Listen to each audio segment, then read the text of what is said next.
many assistive equipment that we can have today. Repeating what I said earlier, that our brains, those with dyslexia have their brain wired different.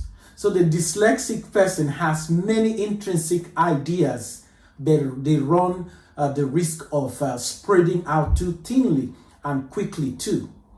This explains why entrepreneurs such as Sir Richard Branson, the owner of Virgin Airlines or Virgin conglomerate, have numerous professional helpers or managers to keep tabs on his wild and wonderful ideas without the risk of such ideas running riot.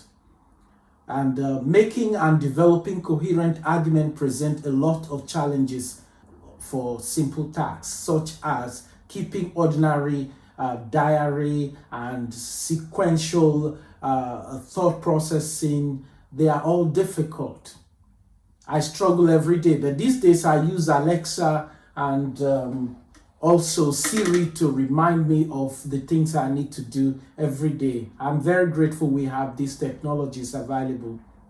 Sometimes it is difficult to get our act together quickly too, like other non-dyslexic people will be able to do. And I make silly little errors like double booking appointments or losing track of time, which could be a recipe for disaster when important appointment is missed. It seems that you have so much in you that you want to give out. And again, that's why you need managers, people to look after your stuff, to help you to keep track. So if you happen to be working with someone with dyslexia, one of the things you can do to help the person would be to understand with them their reading. They might be very slow in reading, and for me, I have to read things several times before I can really get it inside of me. That doesn't make me stupid. It's just, again, that my brain is wired different. Because this show is primarily for the benefit of the African diaspora in the UK, precisely, I would like to bring some of the information that will be useful for our discussion and discovery. For instance, in the UK, dyslexia is identified as a disability under the Equality Act of 2010. So according to a report by the British Dyslexia Association, at least 10% of the population of the United Kingdom is dyslexic, and 4% are severely dyslexic. So the association goes on to say that many of the dyslexic people across this country, whether adult or children, are unable to fulfill their potential, as large percentage of the population still do not understand what dyslexia is. And this is the problem, both in the wider society and in our community of the African diaspora. And if the majority of people do not understand the problem, how can they support them? Given that dyslexia is not a physically recognizable condition. Dyslexic persons do not appear ill or dysfunctional, and a person can be super intelligent and still be dyslexic. Being a dyslexic person and a preacher, for me, is an interesting phenomenon, because society considers dyslexia as a learning disability. But I take the view that dyslexia is not so much a disability. I consider it a learning difference. It is a neuro-diverse situation, because the dyslexic brain is wired different from the non-dyslexic brain. It makes the brain react to stimuli in different manner.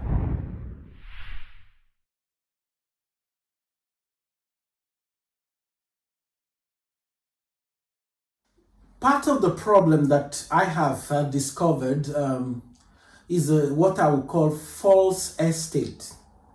Families and people with dyslexia sometimes construct false estates around the issue, such as dyslexia, because of the perceived negative connotation of disability in our society, especially within the African context. And I was in Abuja, Nigeria, a couple of years ago, and I met parents that their children were dyslexic. And these parents were so distraught to the point that they thought they need deliverance from this spirit of dyslexia. This lady came to me, she told me about her child's condition. And I said, look, your child, nothing is wrong with your child. It is just that his brain is wired different. The child had been sent away from different school. Just like my own case. When I was growing up, I remember teachers telling me that, look, I'm not good enough for to be educated in the formal way, that I should go and learn a roadside mechanic, because I was good with technical stuff with my hands.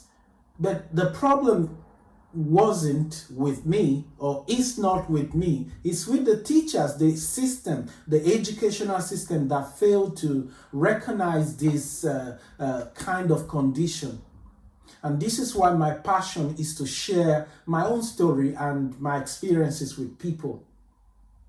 So there are two reasons here. One is the failure to promote equality. The second one, which is again common in the African context, even African diaspora, whether on the continent or outside, is the spiritualization or super spiritualization of everything.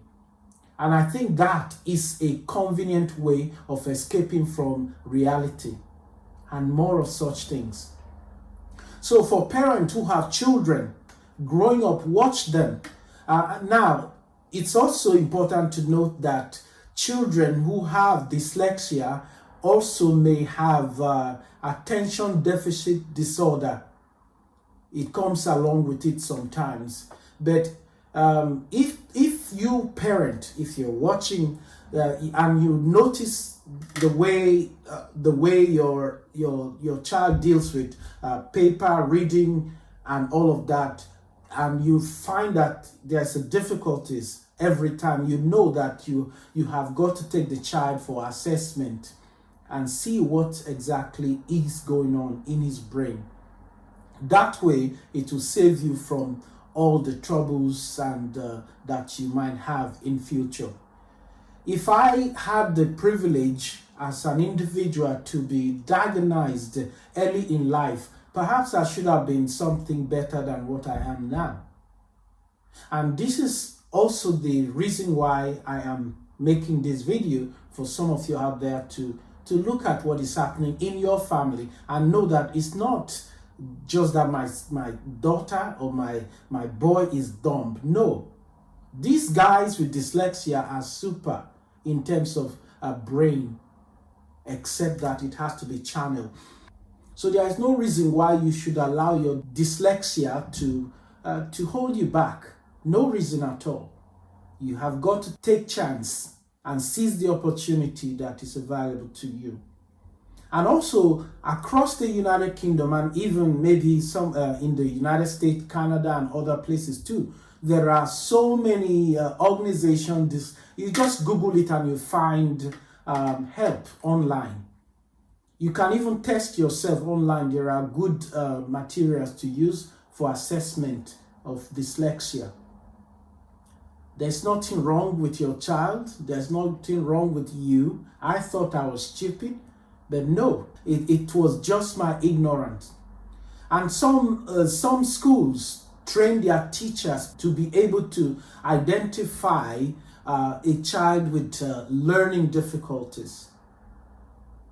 And that way, they don't need to have a specific person to look into that, because the whole system of the institution are already aware. In spite of the fact that a lot of people might think that if you are dyslexic, then it's a bad news. No. Here is the good news.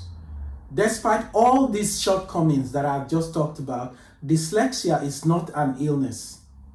Dyslexia is a gift, in that so many people who have dyslexia have excelled in many areas of human endeavor. For example, people like Albert Einstein, Agatha Christie wrote over 1,000 novels, Pablo Picasso, Tom Cruise, Richard Branson, Steven Spielberg, Desmond Tutu, Prince Philip of Sweden, and several others. So this is a very good company to be among. And you know, research also show that 40% of all self-made billionaires in this world are dyslexic. Is this not a good company to be in? Only if you understand. And that's what I'm talking about. Dyslexia is not a disability, it's just that it needs to be handled properly. There are those of you who may be wondering, how do I overcome my dyslexia? How do I help my child or my relative to overcome dyslexia? There are 4 things I need to point out here. Number 1, identify the situation through professional assessors. In this country, in the United Kingdom, it's free for children, but adults must pay. The second thing is to accept or acceptance. Accept and confront the reality of the dyslexia in spite of the complexity. We need to know it's a real thing. Like, I don't go about deceiving myself that, okay, because I'm a Christian, I'm a preacher, so I cannot be dyslexic. That is full paradise, living in a full paradise. I accept the reality of my dyslexia, and I did not think for once that God made a mistake, because God never made mistake. And I will never have to spiritualize it in any way. I will just work at it, which I'm doing. The third thing is intervention. Seek intervention. What is it that can be done? In some places, they have activities like brain training. Whether that is effective or not, I don't know, because I think what I have done in my own case is to accept the reality and to take advantage of the things that are available to me to use. And I can tell you they work. In some countries, they have activities like brain training. I haven't tried that, but those who did, they said it works. The last thing on my list is manage. Employ the use of available assistive technology. If you are a student, get all the help you can get from your institution, and also for the United Kingdom, the DSA, Disabled Student Allowance, is available for any kind of thing that you need to do. And use them to your advantage. Then create reasonable studying and working environment. For me, I have OCD also, which means obsessive compulsive disorder, I think. You can see the dyslexia thing is coming out. I know what I want to say, but it's difficult sometimes to make it come out clear. So that means I want everything around me, whether in my bedroom, in my office, working environment, everything must be where it should be. Otherwise, my head just go haywire. As I said earlier, it's different for everyone. But this is my own situation, and everything I'm sharing with you today is from personal experience. And I hope that some of you will be helped by this. Finally, the good news is that, I've said it before, dyslexia is not a curse. Dyslexia is in fact a gift. And this gift can be released only if you acknowledge and face reality. As I've said before, most of these big names you know, most of them are dyslexic. And the thing is, if you find that you are dyslexic, there's something inside of you that needs to be released out there. And that's what I'm talking about now. Release that gift of dyslexia inside of you. The other thing is, if, for example, the wider educational system that we have today around the world, if we who are dyslexics are the one who have to design the education system, you will find out that the non-dyslexic people will be the one who we will look at as disabled. So whenever you think about dyslexia, don't think about disability. Think about neuro-difference. Think about a different wiring of the brain system. So that is it for today. And if you do need help, from the video you could just find us, email us, and we will be able to point you to the right place. I'm so glad you were able to stay put to watch this video to the end. Please share it with other people and like the video too.